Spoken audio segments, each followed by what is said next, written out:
The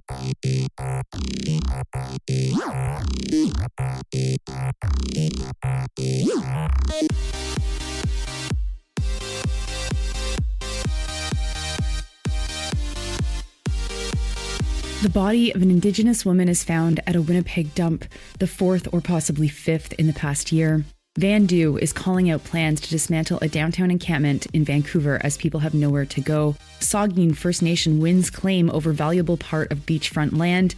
Galen Weston gets massive raise, and scientists say that they've discovered radio signals from a faraway planet. Good morning. It is Wednesday, April 5th. I'm Nora, and here are your headlines.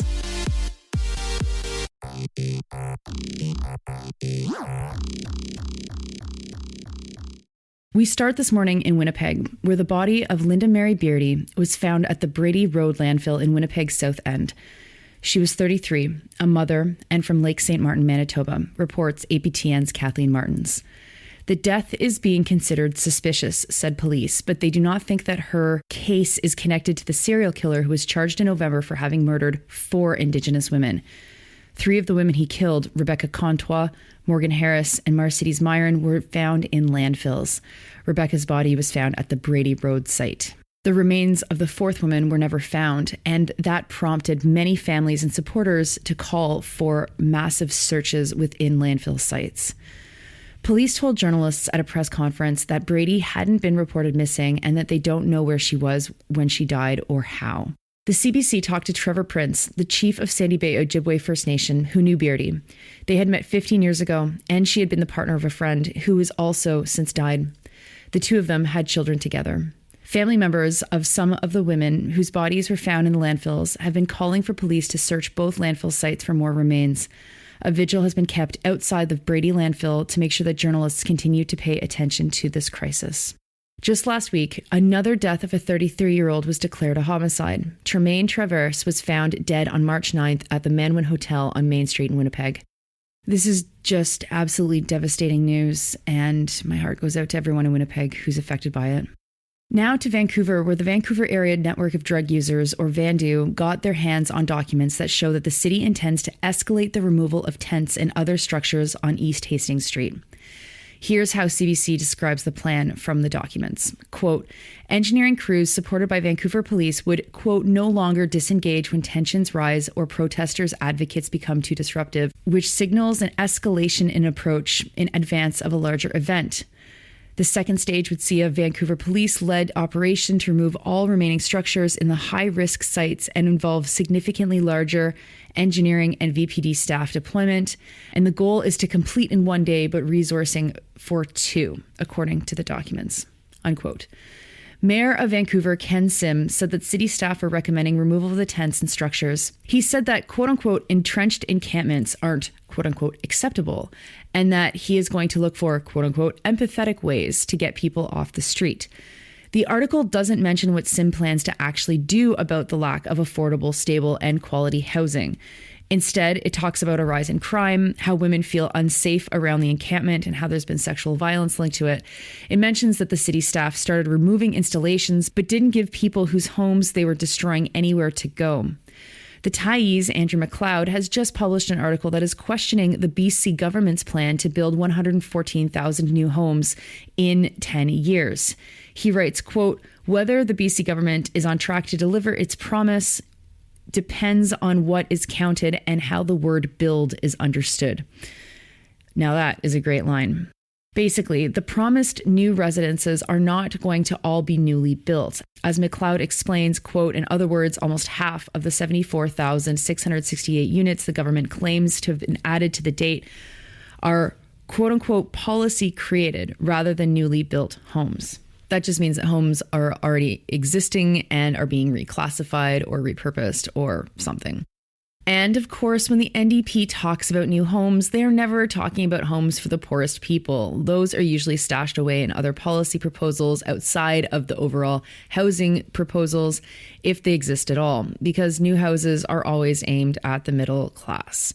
So if these folks are evicted from their encampment, as Vandu activists have pointed out, where are they supposed to go? Before we leave the realm of local news, I want to share some good news with you all this morning. The Saugeen First Nation has just been determined to be the rightful owners of a strip of shoreline at Sauble Beach in Ontario. If you've never been to Sauble Beach, it's absolutely gorgeous, and as a result, the stretch of about 2.5 kilometers is very valuable. The ownership was cemented thanks to an Ontario Superior Court judge who was making a decision on a land claim that dates back to 1995. Or it dates back way further than that, but the court case goes back to 95.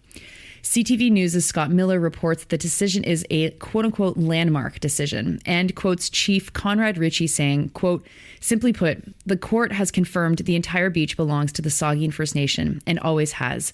The court has also ruled that the federal government violated our rights under Treaty 72 by failing to preserve the entirety of our reserve after we signed the treaty in 1854. The town of South Bruce Peninsula claimed that they owned the stretch of beach and fought the claim for decades. They turned down a mediated settlement in 2014. Miller talked to a business owner near the beach named Tom Laforme, who said that he thought that justice had been served. The beach is free to access, but currently charges people $30 to park. That raises nearly $1 million every summer. The town of South Bruce Peninsula has the right to appeal, but has not decided whether or not it will. This stretch of Sauble Beach welcomes more than 400,000 tourists every summer. There is another court proceeding that will determine if any damages are owed to the Saugeen First Nation for the Crown having broken the 1854 treaty. That treaty had kept the shoreline in the stewardship of the Saugeen First Nation, so fingers crossed that they also get damages. Now to news from the Department of Greed is Good, actually. One of Canada's richest men is about to get even more rich. In an article for the Globe and Mail, Susan Krasinski-Robertson and David Milstead report that Galen Weston was given a massive raise in 2022. A massive raise? What does that mean? Oh, about $1.2 million. His total pay for 2022, that year where you were going to the grocery store, paying way more and getting way less in his stores, he made $11.79 million. What is even funnier is this. The increase was given to him after consultants who were hired by the company his family owns determined that he wasn't being paid enough. Other senior executives made this. Richard Dufresne, who's the CFO at George Weston Holdings, made $6.73 million. That was up. And Robert Sawyer, the chief operating officer of Loblaw, made $9.36 million in 2022. That was up from $7.52 million the prior year, so more than $2 million more. The article then goes into some whining about how the CEO of Metro, Eric Laflèche, is not among Canada's top 100 paid CEOs. That guy makes $5.36 million. And the head of Canadian Tire, Greg Hicks, I know, the jokes write themselves. He made $6.49 million last year, which was down super slightly from 2021. Folks, these people are the reason why minimum wage is so low, why you pay so much for life's essentials, and why we are not funding social services enough. Their taxes are far too low, and they love their money far too much. Until we figure out a way to separate some of these people from their money, things will continue to get worse.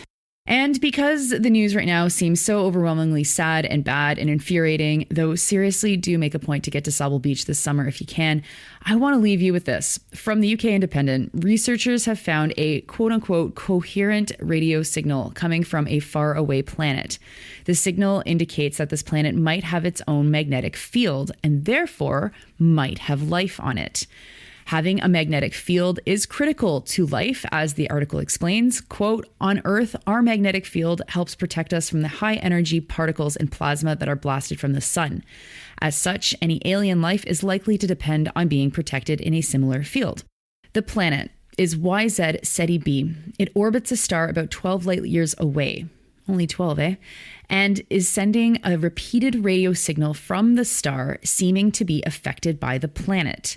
Sebastian Pineda, an astrophysicist at the University of Colorado, explains that the radio emission is actually the aurora on the star.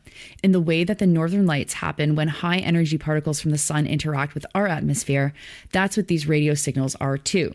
Yeah, they're not like shortwave radio or FM radio or us like picking up their culture or anything like that. The discovery was published in Nature Astronomy.